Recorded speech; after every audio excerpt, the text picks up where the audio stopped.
اللہم صلی علی محمد وعلی آل محمد۔ بسم اللہ الرحمن الرحیم۔ آج میں آپ کے ساتھ حضرت عبداللہ، ان کی کچھ باتیں، حضرت صلی اللہ علیہ وسلم کی اپنی ماں کے شکم مبارک میں رہتے ہوئے جو واقعات پیش آئے ان کے بارے میں بتاؤں گی۔ بعض راویوں نے یوں روایت کی ہے کہ توریت میں مذکور ہے اور اہل توریت کو اچھی طرح معلوم تھا۔ یہ کہتے تھے کہ ہمارے پاس جو یحییٰ بن زکریا کا سفید ریشمی جبہ ہے، جب حضرت عبداللہ حضرت عبد المطلب کے گھر میں پیدا ہوئے تب اس سفید جبہ سے خون نکلے گا۔ یہ یہودیوں کا کہنا تھا اور ان کو اس چیز پر یقین تھا، اور جب ایک مدت کے بعد اس سے خون نکلا تب ان سب کو معلوم ہو گیا کہ عبداللہ عبد المطلب کے گھر میں یعنی مکے میں پیدا ہو چکے ہیں، اور ان کی پشت سے حضرت محمد صلی اللہ علیہ وآلہ وسلم نبی آخر الزماں پیدا ہوں گے اور وہ ہمارے دین کو منسوخ کریں گے۔ بس یہ معلوم کر کے چند یہودی متفق ہو کر حضرت عبداللہ کو مار ڈالنے کی غرض سے مکے میں آ کر ایک مدت تک رہے۔ آخر وہ حضرت عبداللہ کا کچھ نہ کر سکے اور یہاں سے شام میں جا بسے۔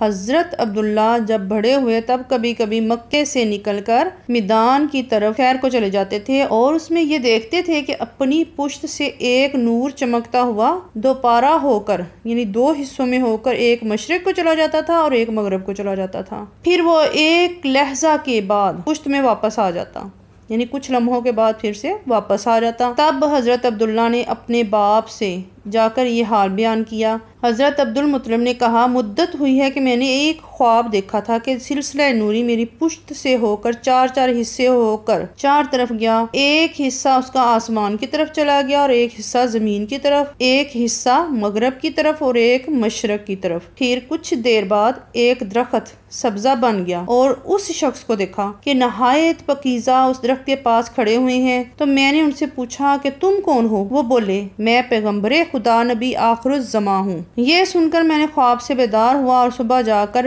کاہنوں سے اس کی تعبیر پوچھی۔ انہوں نے مجھ سے بیان کیا کہ تمہاری پشت سے ایک نبی آخر الزماں پیدا ہوں گے اور جتنے نبی حضرت آدم علیہ السلام سے لے کر اور بنی نوح یعنی جتنے بھی انسان ہیں سب ان پر ایمان لائیں گے۔ حضرت عبداللہ نے فرمایا، اے بیٹا، یہ نور میری پشت سے تمہاری پشت میں منتقل ہوا ہے، تم خوش رہو، اللہ تم کو خوش رکھے۔ جب یہ بات لوگوں میں منتشر ہوئی تو یہودیوں کے دل میں حسد پیدا ہوا۔ چند یہودیوں نے متفق ہو کر قسم کھائی کہ جب تک ہم عبداللہ کو مار نہ ڈالیں گے تب تک اور کچھ کام نہیں کریں گے۔ یہ کہہ کر وہ مکے میں آ کر مدتوں رہے۔ ایک دن حضرت عبداللہ کو میدان میں تنہا جاتے دیکھا، تب سب دشمن فرصت پا کر حضرت عبداللہ کو مارنے کی غرض سے ننگی تلواریں لے کر میدان کی طرف چل پڑے۔ اچانک وہب ابن عبد مناف جو کہ حضرت بی بی آمنہ کے والد صاحب تھے، جو پیغمبر خدا کے نانا جان تھے، وہ ان کے قریب تھے۔ جب انہوں نے دور سے دیکھا کہ عبداللہ کو سب یہودی مارنے آئے ہوئے ہیں تب وہ ان کے ساتھ ہو گئے، اور اسی وقت ان کی نظر آسمان کی طرف اٹھی تو دیکھا ایک جماعت فوج کی فوج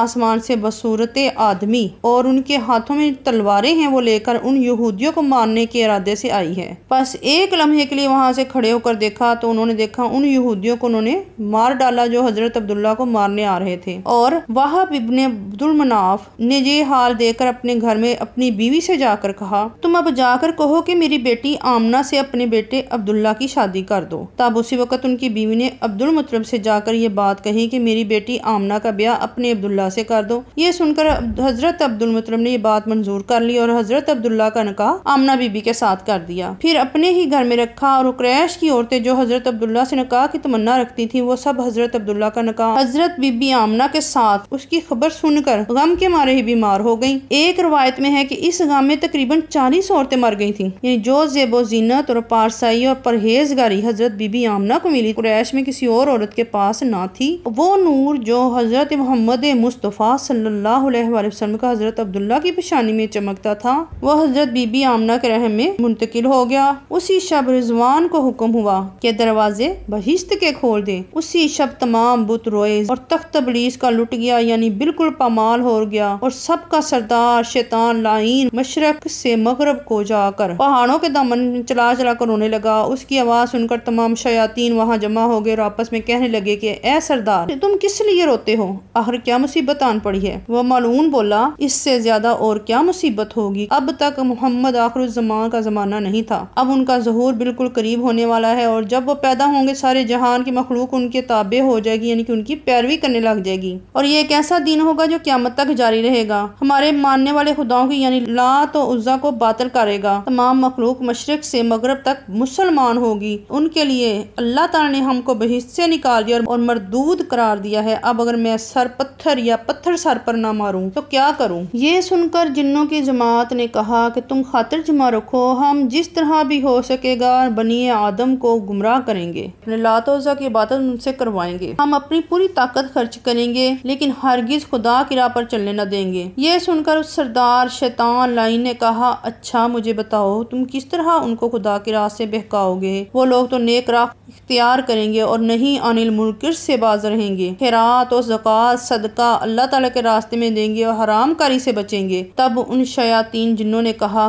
کچھ پرواہ نہیں، ہم ان کے عالموں کو کسی نہ کسی طرح مغالطہ دیں گے، یعنی کہ غلط رستہ دیں گے، اور جاہلوں کو دولت اور گمراہی میں رکھیں گے، صاحب طاعت کو جو دولت مند ہوگا کو ریاکاری کی خواہش دلا دیں گے، یعنی کہ جو دولت مند ہوگا وہ ریاکاری کی طرف چل پڑے گا۔ پھر سردار شیطان نے کہا، جب وہ علم و زہد میں مستغرق ہوں گے، یعنی کہ جب وہ علم و زہد میں مشغول ہوں گے یا غرق ہو چکے ہوں گے، تم ان پر کس طرح غالب ہوں گے؟ جو نیک لوگ ہیں ان پر کس طرح غالب آؤ گے؟ ان کو کس طرح اللہ کے راستے سے بھٹکاؤ گے؟ جنوں نے کہا، ہم ان کو ہوا و حرص کی راہ میں شہوت دلائیں گے، پھر وہ اسی طرح ہماری پیروی کریں گے اور جو ہم کہیں گے اس پر وہ عمل کریں گے۔ تب اس سردار لعین نے کہا، اب مجھ کو تھوڑا اطمینان ہوا ہے۔ ایک روایت میں آیا ہے کہ اس زمانے میں مکے کے ملک میں قحط پڑ چکا تھا، لوگ بھوک کے مارے تنگ آ چکے تھے، کھانا نہ ملنے کی وجہ سے بھوکے مرے جاتے تھے۔ حضرت بی بی آمنہ جب حاملہ ہوئی تو اللہ تعالیٰ کی رحمت سے پانی برسا، زمین سیراب ہو گئی، تمام درخت تر و تازہ ہو گئے، ہر طرف ہرا بھرا ہو گیا، لوگ اچھی طرح میوے کھانے لگے، تمام تنگی جو قحط کی وجہ سے پھیل چکی تھی وہ ختم ہو چکی، غلہ وغیرہ کی فروانی ہو گئی تھی، اور ذرہ ذرہ جو ہے وہ کائنات، آسمان، ہر طرف جو ہے ایک سرور چھایا ہوا تھا، اور بشارت دینا کہ اب ظہور جو ہے نبی پاک صلی اللہ علیہ وسلم کا اب قریب آ چکا ہے۔ ایک روایت میں یوں ہے کہ حضرت آمنہ نے اپنے خواب میں دیکھا کہ ایک شخص آسمان سے نازل ہو کر کہتا ہے، اے آمنہ، تیرے پیٹ میں جو ہیں وہ سرور کائنات صلی اللہ علیہ وآلہ وسلم ہیں، جب وہ پیدا ہوں گے نام ان کا تم نے محمد صلی اللہ علیہ وآلہ وسلم رکھنا ہے، اور اپنی زبان سے یہ الفاظ کہو، نعوذ باللہ من شر کل حاسد، ترجمہ ہے اس کا، پناہ چاہتے ہیں ہم اللہ تعالیٰ سے شر سے کل حاسدوں کے۔ پس یہ خواب حضرت آمنہ نے اپنے سسر حضرت عبد المطلب سے جا کر بیان کیا۔ انہوں نے یہ خواب سن کر اس خواب کی تعبیر بیان کی اور پھر کہا کہ کسی سے یہ راز مت کہنا کیونکہ یہ خواب بالکل سچا ہے اور فی الحقیقت ایسا ہی لڑکا تمہارے گھر پیدا ہوگا۔ اللہم صلی علی محمد وعلی آل محمد۔ اللہ تعالیٰ کی ذات سے دعا ہے اگر کوئی غلطی اور یا کوئی کوتاہی مجھ سے ہوئی ہے، اللہ کی ذات مجھے معاف فرمائے، مجھے اپنی دعاؤں میں یاد رکھیے گا۔ اللہ حافظ۔